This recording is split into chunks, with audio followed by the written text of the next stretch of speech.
Good morning, everybody. Today is day 4 of the Taipei trip, our last day of the journey. Tomorrow heading back to Bangkok, and today heading out to Tamsui for some sightseeing.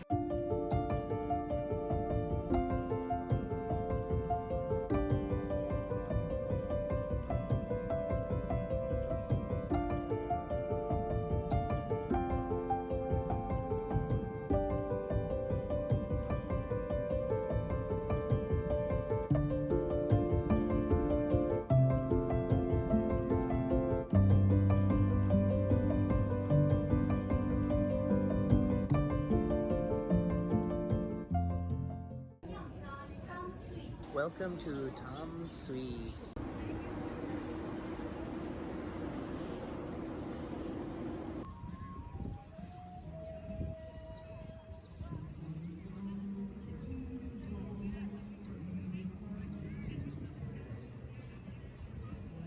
From the waterfront, I stepped into Tamsui Old Street, where the mood changed instantly.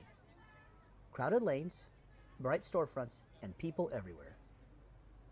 Walking through it felt less like following a route, and more like letting the street pull me along, with food stalls and souvenir shops lining both sides.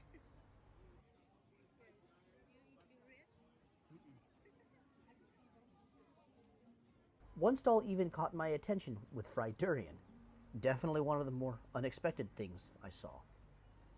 From here, I headed toward Fort San Domingo.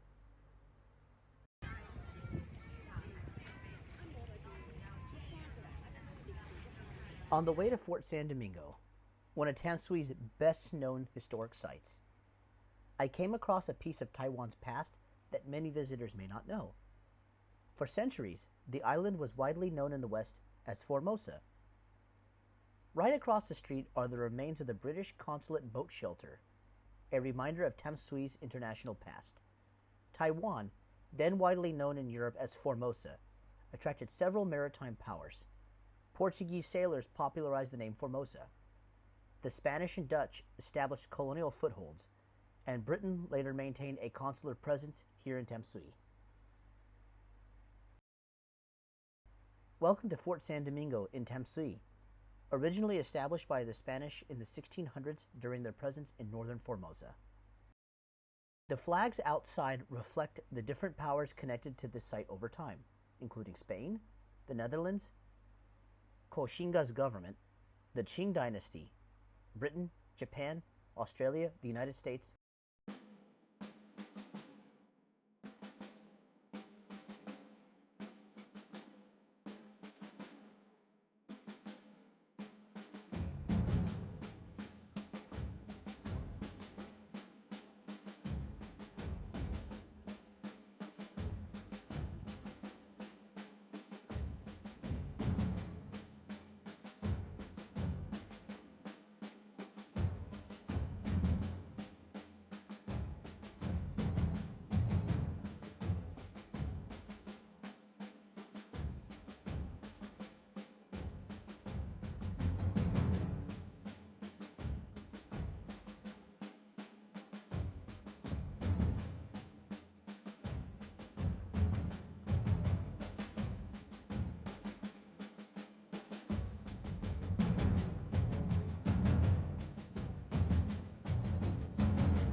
Next to Fort San Domingo is the former British Consular Residence.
Before my next historic stop, I passed through Aletheia University. Its educational history in Tamsui is linked to Oxford College, established here in 1882 by Canadian missionary George Leslie Mackay.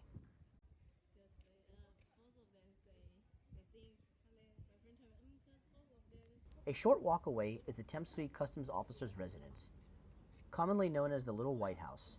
The building is especially recognizable for its white exterior and long arched veranda. Inside, the exhibition follows the history of customs work and the people connected with it.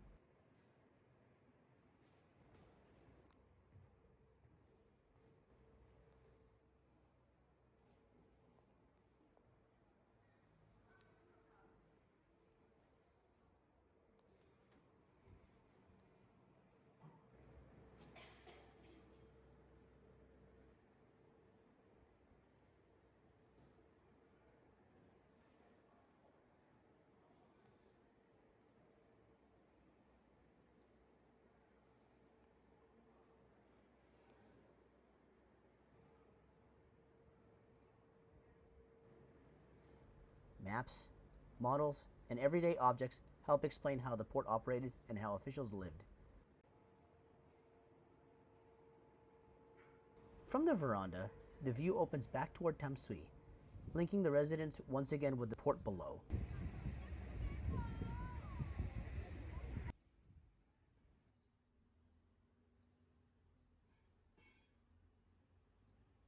My final historical stop was the former residence of Tada Eikichi. Built in 1934, it became his family home.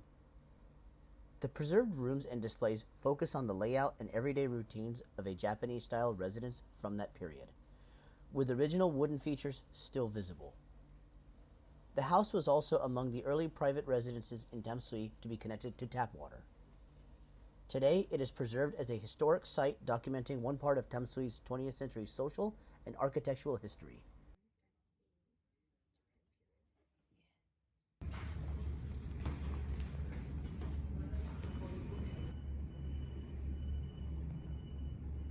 Alright guys, so just finished a walk around of Fort San Domingo.